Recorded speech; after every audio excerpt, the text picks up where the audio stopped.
Boa Fechou. noite, tudo bom? Tô bem, Tati. E você, querida, como que tá? Obrigado pelo convite, viu? Tudo. Fiquei bem.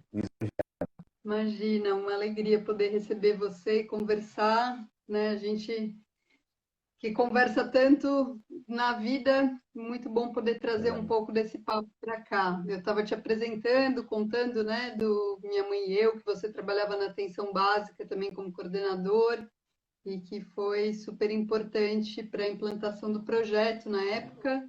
E que as mulheres de Ilhabela estão sentindo muita falta, né, do Minha Mãe e Eu nesse momento. É um projeto realmente lindo, né?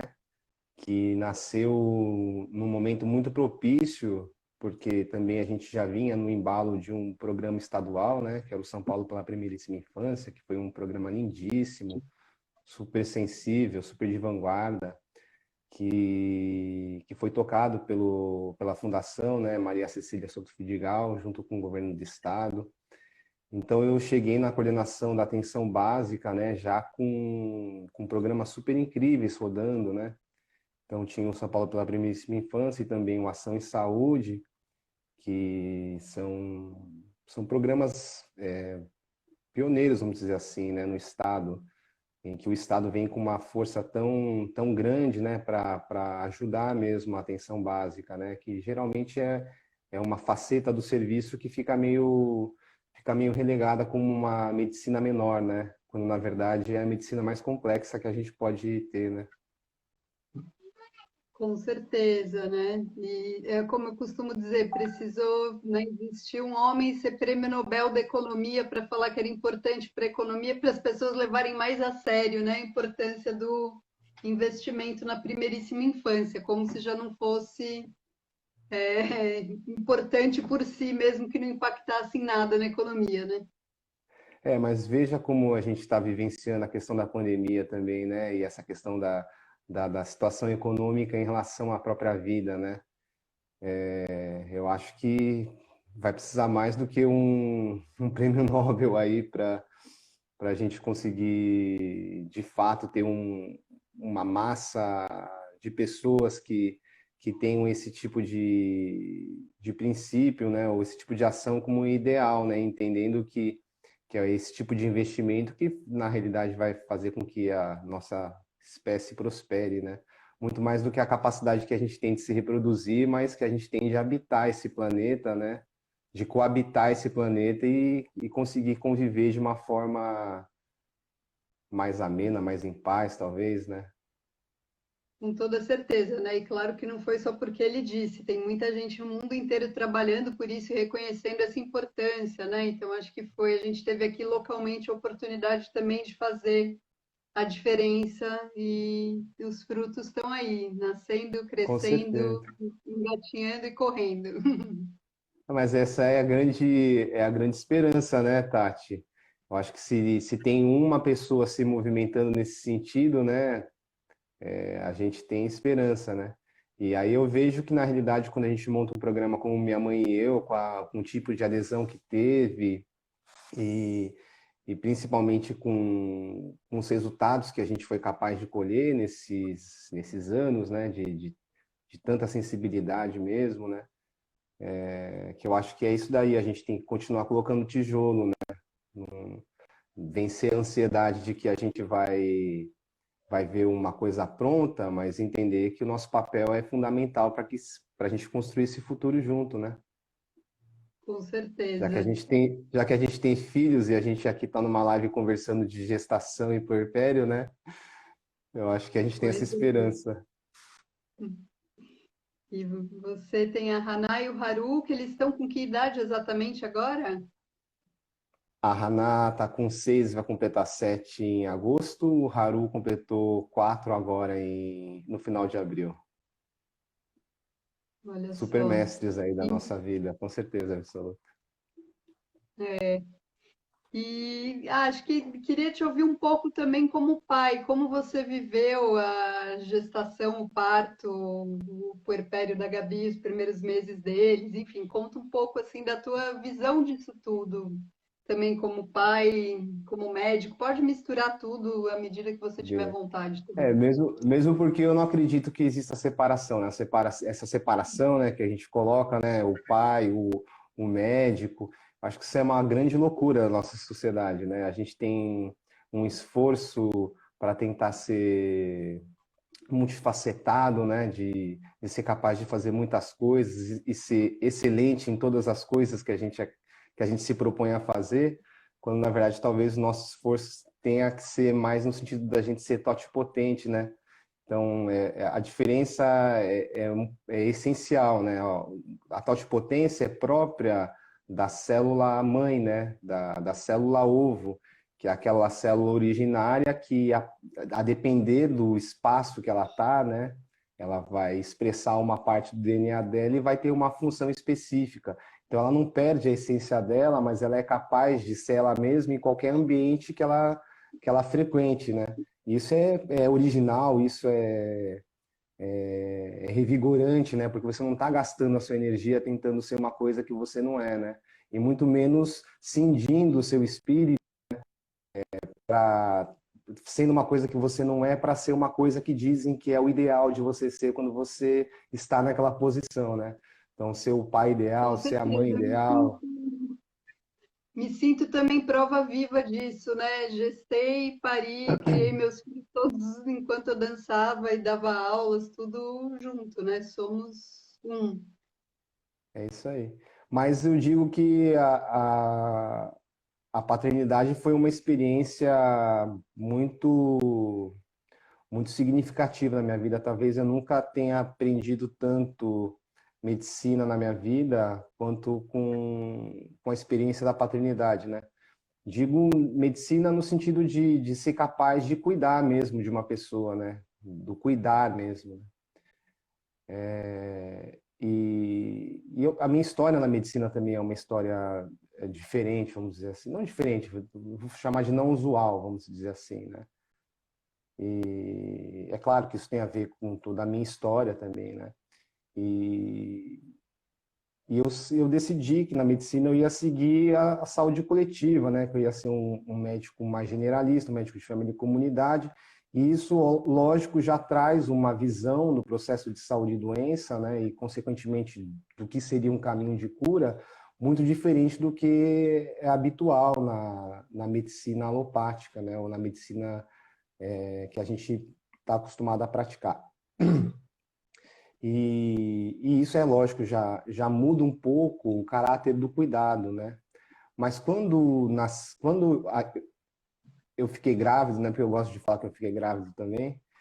Quando eu fiquei grávido Uhum. da Haná, foi um tilt que eu tive na cabeça mesmo assim. Tanto é que eu tive que deixar muitos trabalhos, né? Que eu fazia.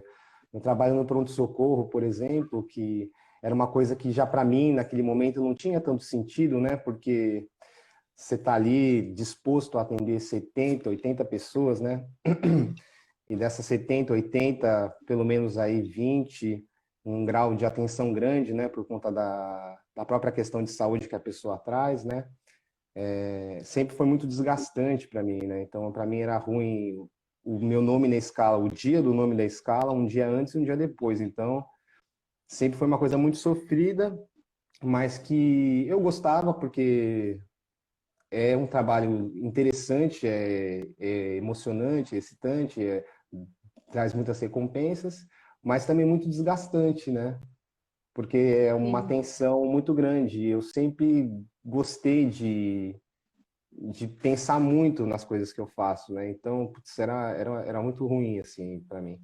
Então, foi uma época que eu comecei a largar tudo, comecei a largar pronto-socorro, até que um pouco antes da Hannah nascer, eu decidi largar todos os meus empregos ordinários, né?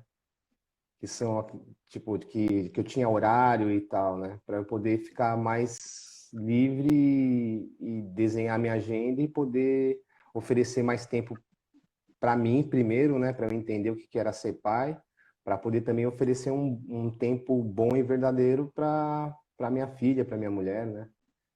Então foi bem legal porque foi um grande salto assim que eu dei, né, assim, um grande abismo mesmo. porque eu já não tinha mais a mesma cabeça dos médicos convencionais, vamos dizer assim, né? No olhar para a saúde, porque além de ser médico de família e comunidade, ainda fui fazer especialização de acupuntura, que pegou tudo e jogou para o espaço, né? Então foi bem interessante, foi bem legal.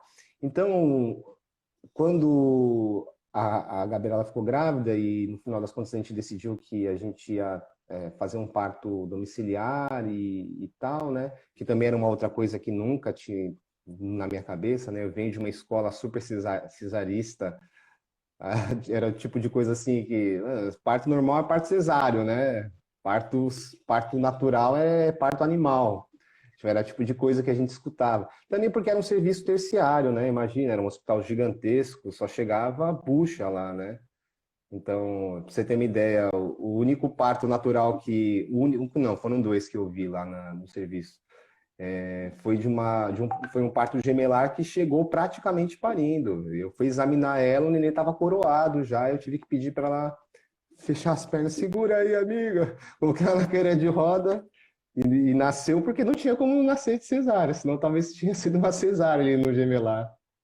Ao longo de uma graduação inteira, então você teve só 2 vezes a oportunidade de assistir de assistir partos. Sim, Isso fala muito normal, da sim. formação da medicina no Brasil. Normal, sim, normal, sim.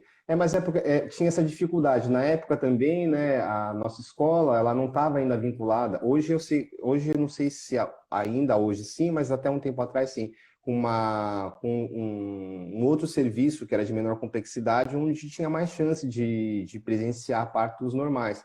Mas geralmente os nossos estágios eram no hospital terciário, né, que só internava paciente de alto risco. Então, geralmente não evoluía para partos normais, né? Por isso a dificuldade também. Entendi. E E foi legal pra caramba, né? Só para continuar, porque no final das contas eu tive bastante chance de ressignificar até a minha prática, né? Porque como médico de família e comunidade, a gente atende gestantes, né? A gente faz puericultura, tudo aquilo que é que está dentro dos padrões não só de normalidade, mas que também que seja simples de resolver, terapeuticamente falando, o médico de família e comunidade resolve. Mais de 80% dos casos a gente resolve, na verdade. E sempre tive uma postura diferente com as mães, né? De ser meio inconformado com algumas coisas, né? De, por exemplo, pegar uma criança muito constipada ou com um nariz muito tampado, de falar para a mãezinha, mas é só aspirar o nariz do nenê. É só aspirar o nariz do nenê, né? Vai aspirar o nariz do nenê com uma pera para você ver como que é, né? Então nossa, eu fiquei, terrível, mas são coisas que quem não passa pela experiência não tem noção, né, Tati? claro, não, acho Então, que a vida e a prática ensinam muito, né? Assim, depois que a gente tem filho, acho que é realmente uma grande oportunidade de ressignificar tudo, né? Inclusive o mãezinha, que eu sei que você também não fala mais. às vezes sai, viu? Porque isso também depende do ambiente, né? Às vezes você está num ambiente que chama o mãezinha, sabe? Aquele posto de saúde cheio de coisinho, trico-trico, assim, ó. E quando você vai ver, tá, mãezinha! Sai. Não, mãezinha, você sabe que eu tenho questões. Para quem está Olha, mas ouvindo às a vezes é gente, carinho.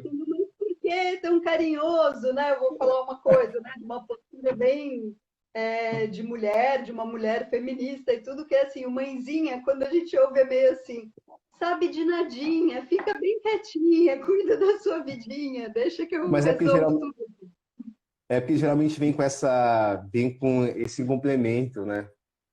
Sim. Geralmente vem com esse complemento. E também pelo costume mesmo, né? O serviço de saúde ele ainda é muito verticalizado, né? Uhum. Ele ainda é muito condenador da verdade alheia, né? Não consegue ainda integrar as verdades para sair dali uma síntese, né? Ó, a Eliane ela estava falando que ela quer fazer FIV e quer muito ter um parto humanizado e querendo saber se uma mulher de 44 anos primigesta consegue ter parto normal.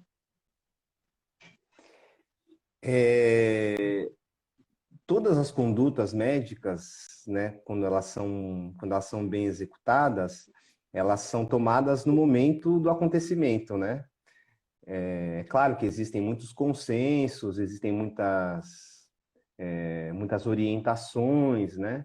Mas a grande verdade é que o ser humano é uma figura singular e as coisas acontecem com as pessoas como elas têm que acontecer. Então, eu acho que precisa sempre quem está dentro dessas observações, vamos dizer assim, opa, caraca, pegou alguma coisa aqui. Dentro dessas observações, né, é, precisa ter precisa ter um cuidado maior consigo próprio e ser capaz de sentir bem o seu corpo, né? E arranjar um profissional que confie bastante, né? Isso é o mais importante. E aí conduzir a gestação da melhor forma possível e aí, na hora do desfecho, que é na hora do parto, fazer aquilo que for mais seguro, né? Porque Ou no final das seja, contas, isso também não tem nenhum impeditivo pela idade, né? Se ela chegar super saudável na gravidez, não tiver nenhuma intercorrência no parto, não é um motivo a priori para a indicação de uma cesariana ela ter 44 anos. por isso que eu digo que depende do profissional, porque não existe mesmo, né? Existem recomendações, na verdade, né? Então, se ela tem um profissional que se sente seguro, né? Que já tenha tido muitas experiências como essa, e os dois juntos, diante daquilo que é a realidade deles, né? Com todas as informações que eles têm naquele momento, eles poderem chegar a essa conclusão juntos. Olha, nós vamos fazer assim porque a gente confia um no outro e vamos que vamos, né? Todo o processo Que cidade terapêutico ele tem que ser dessa forma. ah, Oi?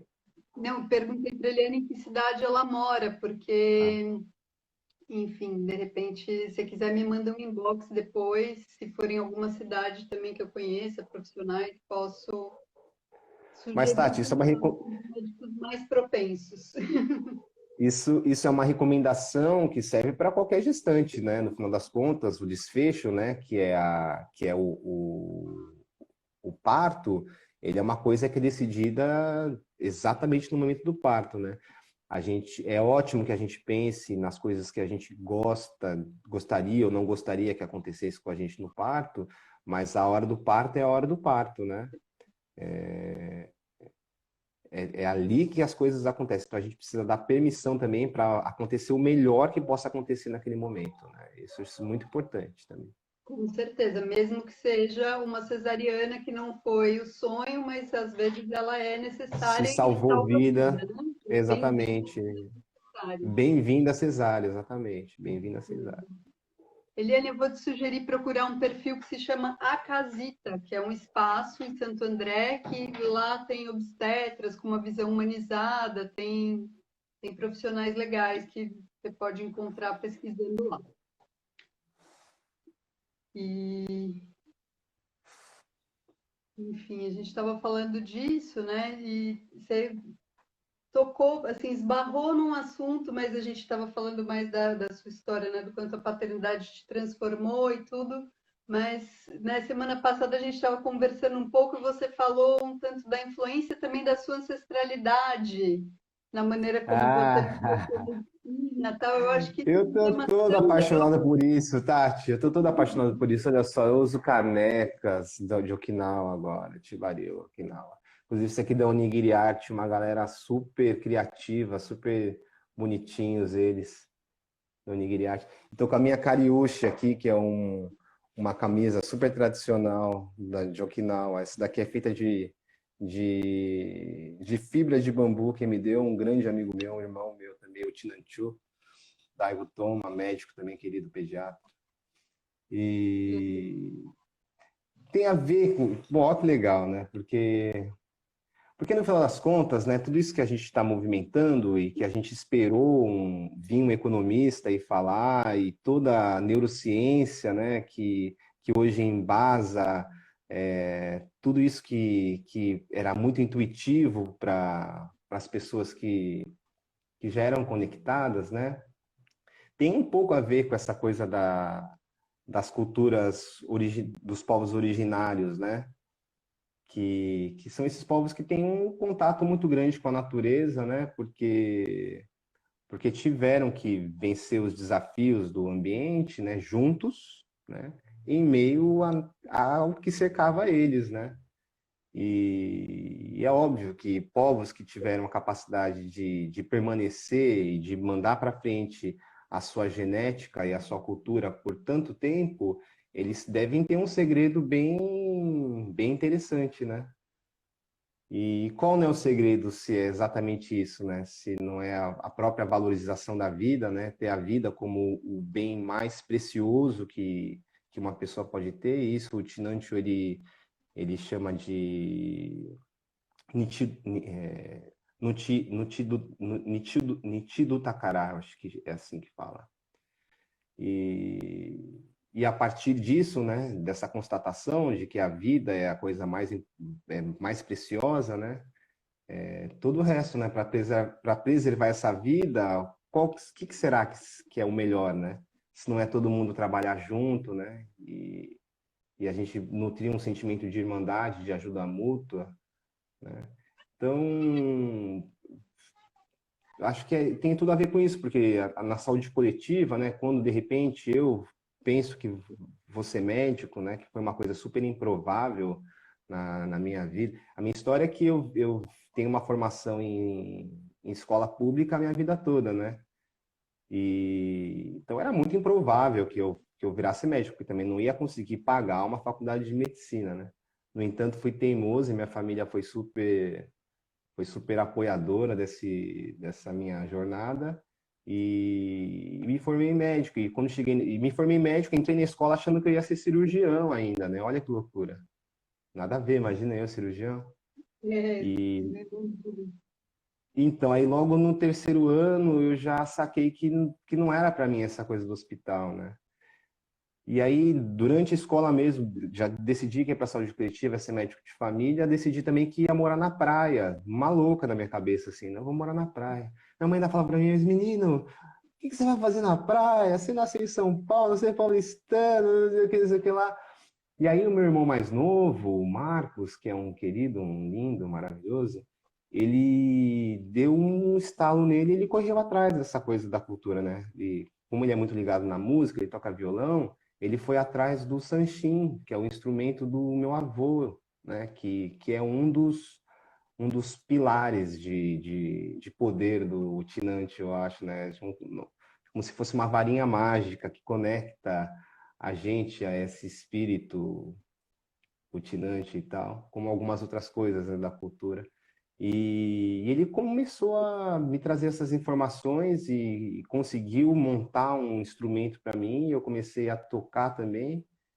E aí fui invadido por isso e estou completamente pirado nessa história, achando que eu tenho que ficar um tempo em Okinawa para aprender a medicina tradicional, porque deve ter, né? Deve ter, não deve ter? ah, deve, né? Todo Se povo tem sua tinha, medicina, né? é, Todo povo tem a, sua. a gente em 2008 foi considerado pela ONU como povo indígena, né? E como todo povo indígena deve ter alguma coisa, né? É muito ritualístico, a coisa da espiritualidade também, o Okinawa é a coisa mais linda. Então, o bonito foi que o meu irmão ele trouxe o significado, né, para uma coisa que a gente já vivia, né, já tinha, porque a gente viveu isso de ir lá acender o Senko no Butsudan do meu avô e tal, mas que nem o meu pai sabia o significado daquilo, fazia porque era o ritual, entendeu? E isso por causa da história da imigração, mas isso é muita coisa. Um dia a gente pode até conversar sobre isso, porque eu fico pirando nisso. Mas o que aconteceu foi, né? O meu avô, há 100 anos, chegou no Brasil. Eles lá em Okinawa, eles já tinham, eles eram um reino independente, tinham acabado de ser anexado pelo povo japonês, tiveram a sua língua, a sua espiritualidade, a sua cultura tolhida, proibida, né? E quando meu avô vem para cá, eles se juntam numa colônia com japoneses, porque metade da turma, um pouco menos da metade era okinawano e o resto era do restante do Japão. Mas juntou uma colônia com japoneses, com uma escola japonesa, onde a língua originária do meu avô era proibido. Meu tio, minhas tias, depois isso, agora a gente foi conversar isso com as minhas tias, elas nem se ligavam nisso. Mas quando elas falavam a língua do meu avô, que é o Tinaguti, na escola japonesa, eles tinham que colocar uma plaquinha da vergonha, que era vergonha aquilo lá. Nossa, Ai, é que terrível, louco. né? Então, mas não morreu. Então, a gente está aí com essa responsabilidade agora, né? Nós, os Sanseis, né? Que no final das contas, que é a terceira geração. Segunda, né? Meu avô, que veio de Okinawa, meu pai, que nasceu aqui no Brasil, e eu que nasci aqui no Brasil, né? Então, essa geração, que foi a geração que, pelo sacrifício da geração passada, de não absorver a cultura para ganhar o Brasil e fazer com que hoje a gente. Eu sou médico, segunda geração, cara, entendeu? Meu avô que veio do Japão. E eu sou a segunda geração, eu sou médico. Então, eu acho que é isso, que ficou para a gente essa responsabilidade, né? E eu, enquanto médico, eu me achei nessa coisa do Tinantiu, né? Entendi um monte de coisa, um monte de ímpeto meu, né? Essa coisa meio xamã que eu tenho, meu pai de santo, sei lá. A Camila que adora me chamar de Pai Márcio. Ô, Pai Márcio! Camila, um beijo pra ela. Eu, né, além de amiga, também sua paciente e várias vezes eu sinto mesmo a presença de uma intuição muito forte em você, de uma sustentação de um campo energético no atendimento em que faz toda a diferença mesmo, assim, como se abrisse É, mano. um O espaço negócio de é cura. poderoso. Uma conexão muito forte com a natureza, né? É uma Sim, coisa muito, muito interessante mesmo. E, com e é o que certeza. também me dá, com certeza absoluta, né, esse conceito de saúde que eu carrego, né, dentro de mim, né? Que vai muito, muito, muito além dessa questão da doença em si, né? Que também tem a Eu ver acho com. tem uma coisa muito de uma abertura para o outro, né? Quem é a pessoa que está na sua frente, Exatamente isso. entendendo? Você não está chegando com um livro de medicina na cabeça, assim, para aplicar uma coisa, né? Eu que Exatamente isso. tenho outra formação, trabalho numa área que é diferente, mas tem muito a ver. Quando eu vou dar uma aula, eu tenho diretrizes gerais do que eu quero abordar, e aí eu chego e encontro aquelas pessoas que me tocam de uma maneira que às vezes eu sinto que eu preciso fazer outro caminho na condução É, e as mas, coisas mas fluem de um jeito muito mais bonito do que se eu brigasse com não, tenho que manter o protocolo que eu pensei quando eu estava sozinha de estar aqui, né? a gente da casinha, né? A galera lá da casinha, Paulinha, Gabi, Silvana, Dani, Matheus, a gente está fazendo vários zooms, assim, trocando várias ideias a respeito disso, né? E o que que é esse negócio do encontro terapêutico, né? O que que é isso daí, né? Se não é. Quando ele é verdadeiro, quando a gente está realmente querendo construir um caminho de cura, né?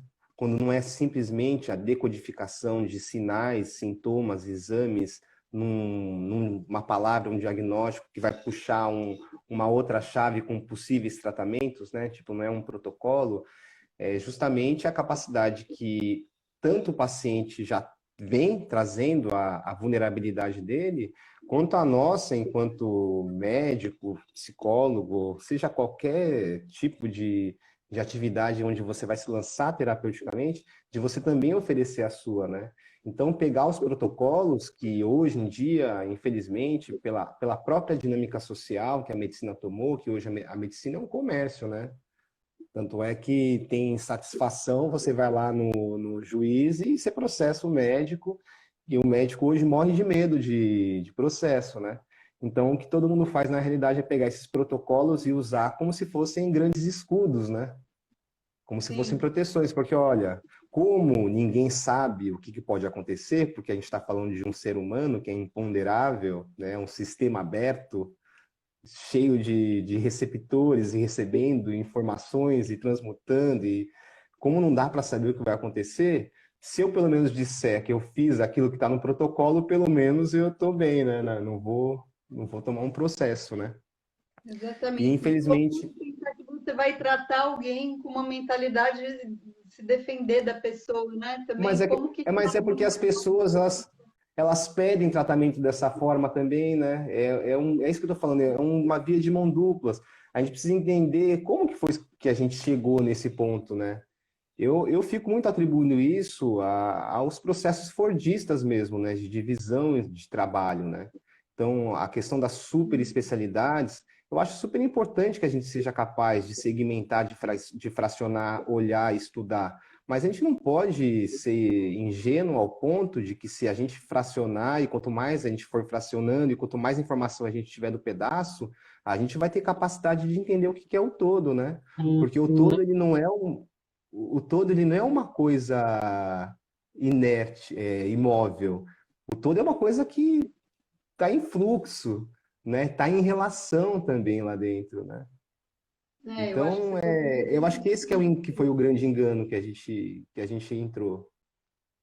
Tanto é que uma E pessoa hoje, ela é muito capaz de se sentir cuidada por um médico quando ela entra no consultório dele, ele nem coloca a mão nela, ela fala 5 palavras, ele não olha para ela, pede um monte de exames, né, dá na mão dela e ela sai super satisfeita, dizendo: olha, esse médico é bom porque ele me pediu um monte de exames. tem parte, né, de muitos equívocos. Eu entendo. O que eu quis dizer não foi para culpabilizar os médicos. Eu entendo Não, essa mas não tem visão. culpa. Não tem culpa. Eu acho que também nesse jogo a gente tem que parar de achar que existe culpa em algum lugar, porque enquanto a gente estiver achando que tem culpa, não vai ter solução, entendeu? Então a gente tem que olhar para o que está, para a realidade e se readequar nessa realidade, né? Entendendo que todo mundo é corresponsável. Então a solução também vai partir de todo mundo. Perfeito. Tem alguém que falou alguma coisa aqui. Eu estou com outro celular aqui embaixo, porque é mais fácil ler de perto. Deixa eu ver aqui. A Cielo falou que. Não, ela perguntou sobre o papel do pai na gestação, desafios e possibilidades, influência do relacionamento nas emoções da mãe, que está com todos os hormônios à flor da pele. Eu acho que ele tinha falado um pouquinho da paternidade antes de você chegar, sim, mas se você quiser complementar. Não, mas ó, eu quero falar uma coisa muito legal que a Cielo trouxe. Cielo, um beijo para você. Te amo de paixão, uma querida. Super participou do parto dos meus 2 filhos. Meu, não tenho nem o que falar Maravilhoso. desse pessoal aí no Compartilha. Mas muito legal trazer essa questão dos hormônios, né? E o papel do marido, na verdade. Antes de falar do papel do marido, eu quero falar um pouquinho, então, do que eu imagino, porque que era o que eu imaginava que acontecia com a Gabriela quando ela estava grávida, porque para mim era mais fácil de segurar a onda também, porque, pô, eu sou. O pai também é um ser humano, entendeu? E o que eu vejo que acontece muito, né? E também acaba virando matéria até de busca para o consultório, é que quando a mulher ela inicia a gestação e começa a mudar muito o padrão corporal dela, principalmente o neurofisiológico, né? O hormônio muda muito, muita coisa muda. A gente não deixa de ter a memória daquilo que a gente era antes de estar grávida, né?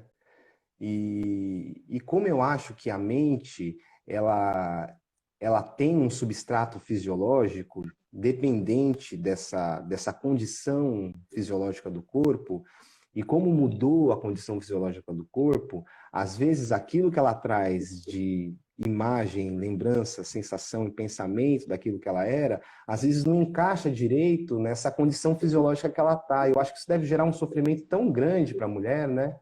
Deve ser muito angustiante você estar numa condição física e ter uma deve ser tipo assim, uma pessoa que teve um AVC, que ficou completamente parado, mas totalmente consciente, um aprisionamento, né? Deve ser uma coisa mais ou menos nesse nível assim, eu fico imaginando, né? Porque deve ser uma ruptura. E aí eu acho que começa todo um conjunto de angústias também, né? Da mulher não se sentir adequada, né? Olha, eu estou falando isso porque, na verdade, isso, na minha humilde visão, é a origem de todos os sofrimentos. Por que eu estou tô querendo falar isso? Porque eu também não acredito que uma pessoa saudável é uma pessoa isenta de doenças.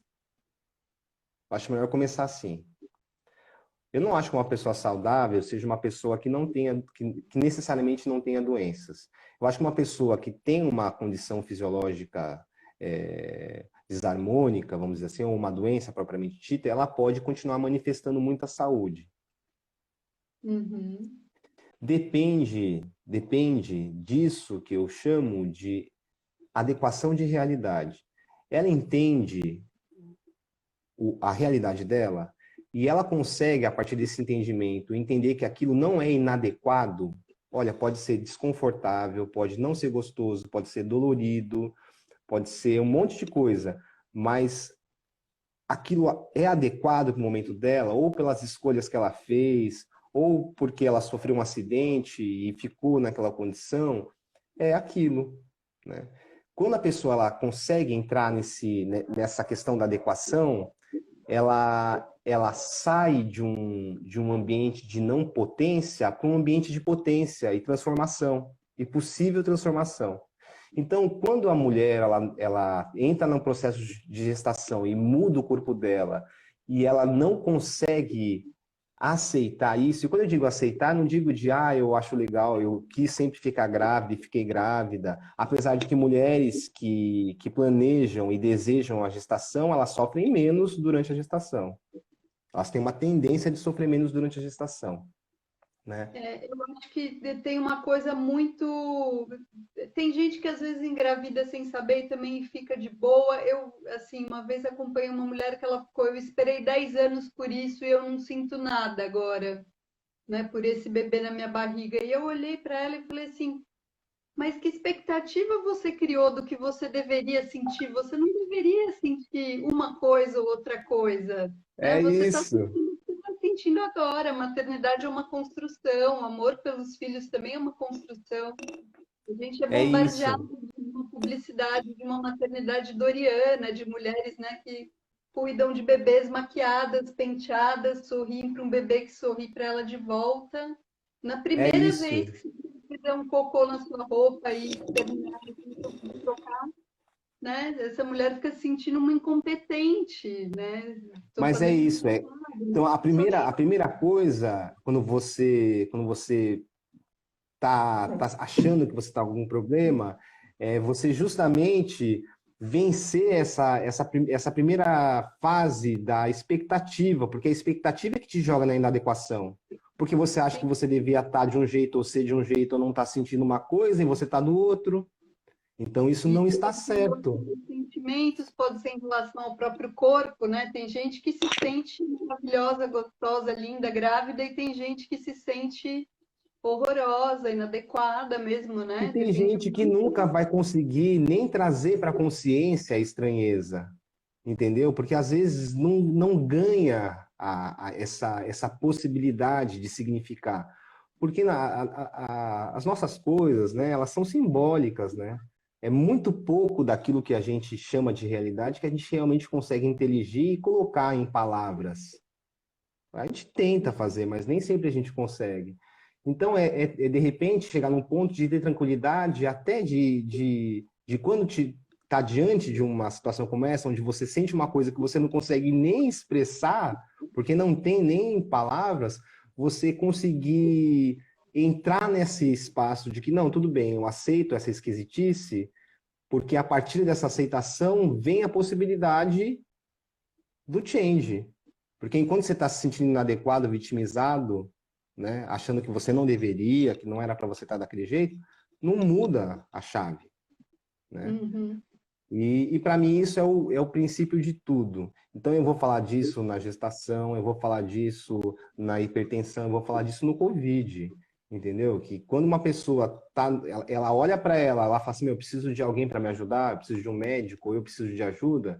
Ela precisa primeiro olhar bem para a realidade dela e, de repente, precisa da ajuda de alguém mesmo para ajudar ela a fazer isso. Que traga uma informação, que traga um conhecimento, né? Que é o que a gente estava falando antes, de não pegar o protocolo, a informação, o acadêmico e usar como um escudo, mas deixar ali no background, entendeu? E se entregar na relação. E aí você vai oferecendo, vai podendo ajudar aquela pessoa a adequar a realidade dela, porque às vezes o que ela tem é só uma falta de informação, é um medo. E aí você oferece a informação, pum, adequar a realidade, passou o medo, vai para frente. Com certeza. Você sabe que eu sou meio doida, né? Que eu adoro puerpério, essa coisa toda, primeiro ano que todo mundo surta. É claro, claro que tudo isso não foi sem sofrimento, né? O sofrimento, em alguns momentos, fazia parte, né? Não estou eu fazendo uma idealização disso, mas eu lembro de uma situação que eu estava chorando, o leite descendo, começando a descer, assim, diz que o leite desce punk, sangrando, e que eu sentia, né? Essa sensação de tá tudo saindo, porque tem que sair, o que tem que viver agora é isso, tem que É chorar, sangrar, isso. o leite tem que sair, é o que tem por fora. Vamos chorar e fazer todo o resto. Com segurança, né? Com segurança, com pessoas que possam te apoiar, né? Que possam sustentar a sua verdade, né? Com segurança, sempre com segurança. Mas é É, isso. Então, por exemplo, qual que é o papel do pai diante disso, né? Primeiro entender que ele também é um ser humano, né? Que ele também afeta e é afetado, né? E, e procurar, na realidade, escutar a mulher naquilo que é a necessidade dela, que eu acho que é a grande dificuldade, né?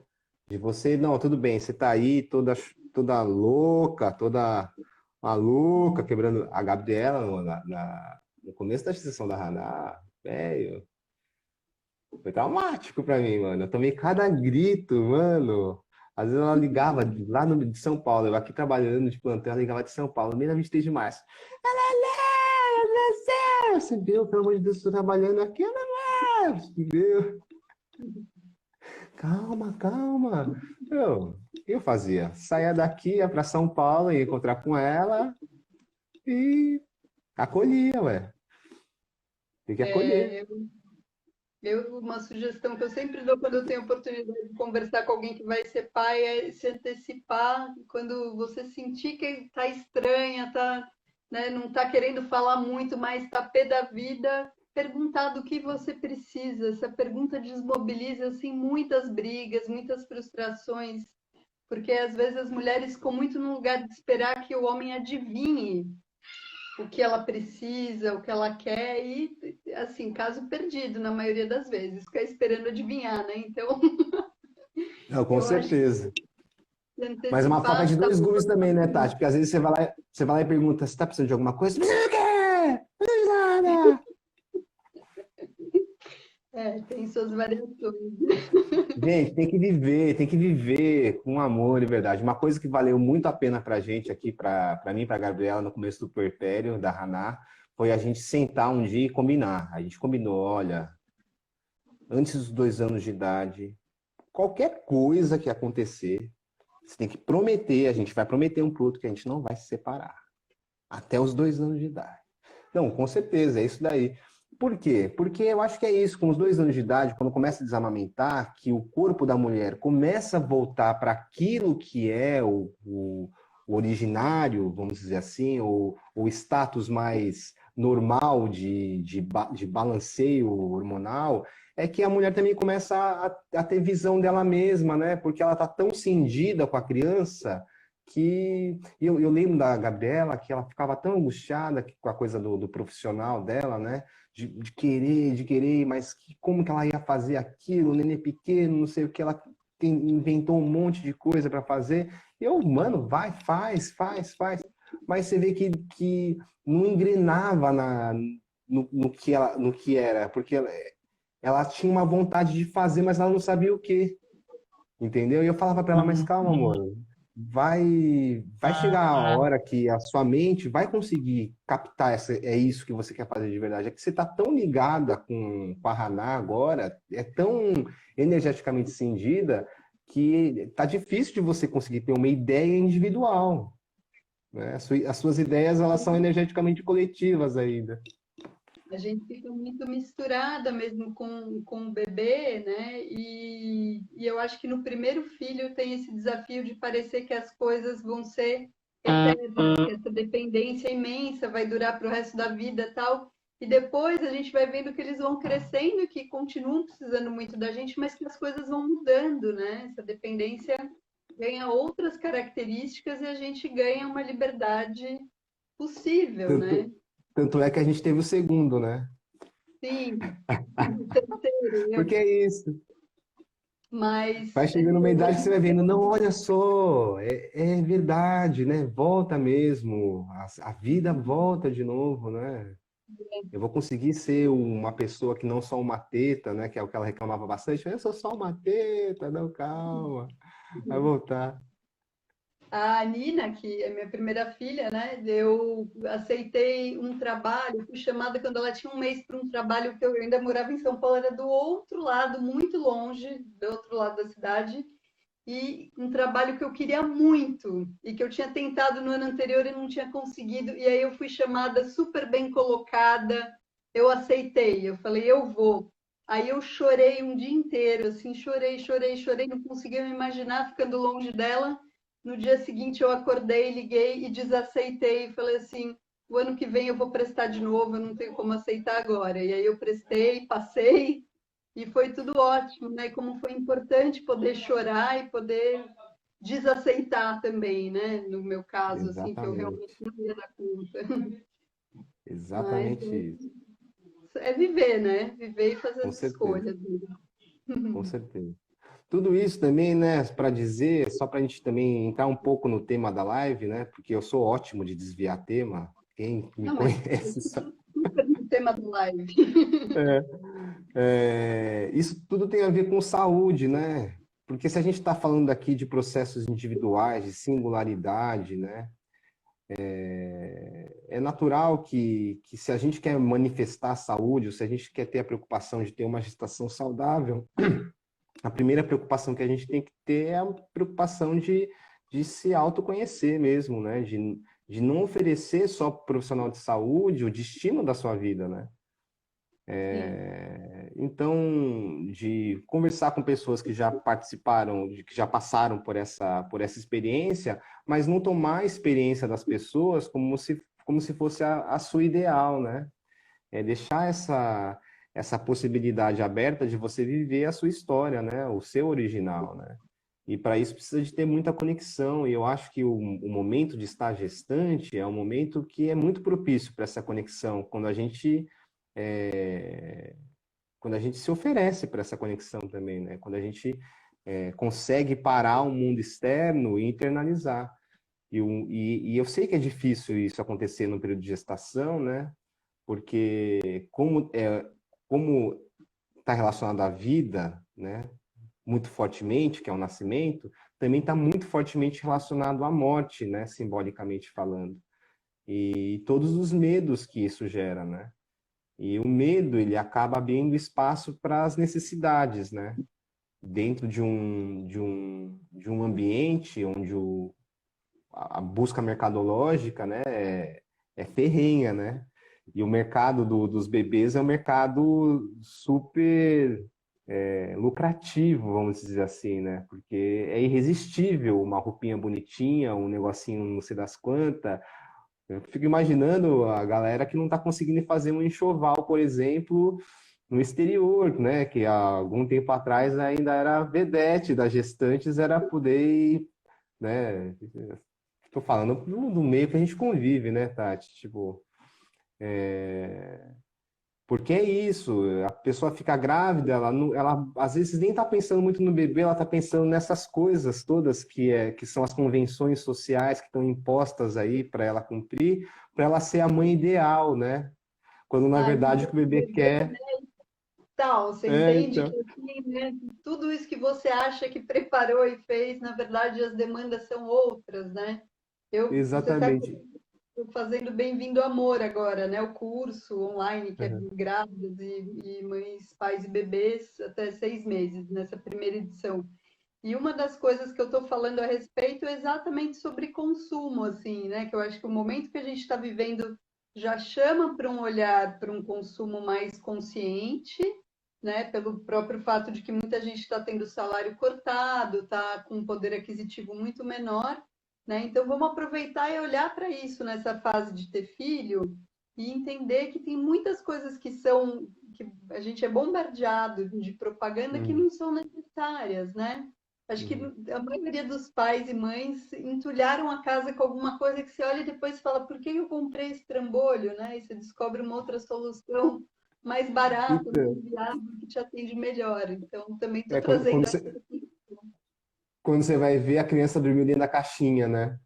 Aquela exatamente. berço maravilhoso e dormindo da caixinha. Mas isso me ajudou, na verdade, isso me ajudou muito na primeira gestação, porque como eu abandonei muitos trabalhos, né? Eu fiquei só com o meu consultório, né? Que não é uma coisa que um plantão, né? É completamente diferente. E foi isso. Então, calma aí. Se a ideia é que eu tivesse mais tempo, né?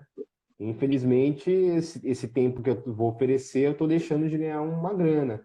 Então, a gente sentou e combinou isso. Olha, o que que esse nenê precisa, né? Precisa da gente íntegro, né? Eu entendendo quem eu sou e o que que vai ser essa coisa de ser pai, e você também, né?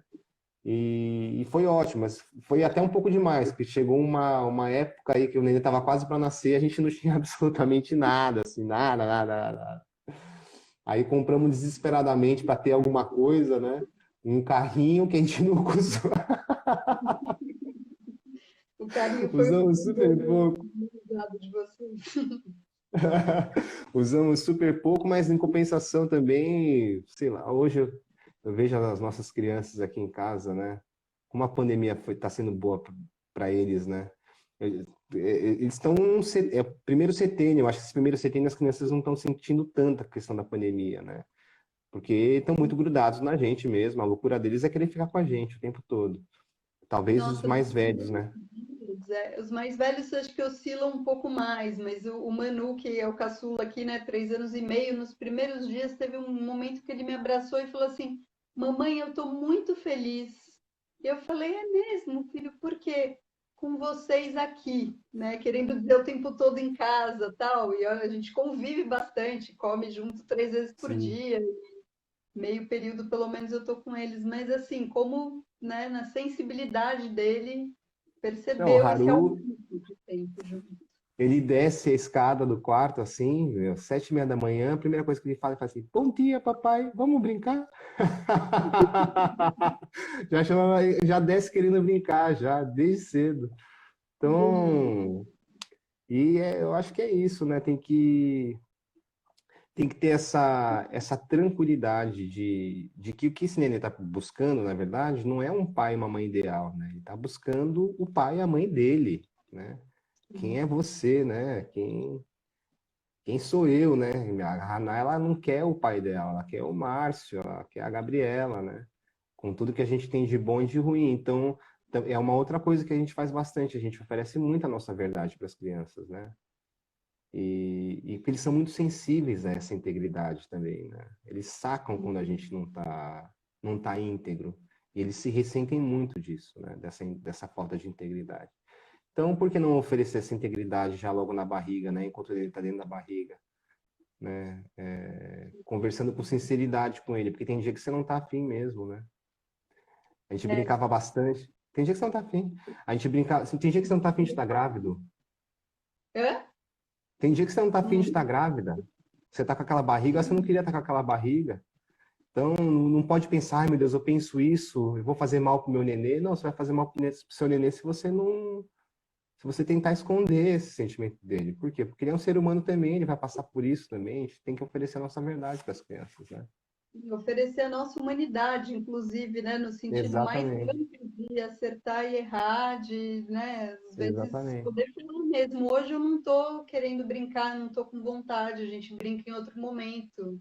Eu acho que é justo exatamente. oferecer isso, Então, né? isso é o caminho da saúde. Esse é o caminho da saúde, esse é o caminho da melhor gestação. esse é o caminho do melhor parto, que às vezes não é a expectativa, não é o esperado, mas com certeza, se estiver dentro dessa verdade, né, se estiver dentro dessa integridade, vai ser o melhor possível, né? E o melhor possível é o que tem que acontecer, Com né? certeza.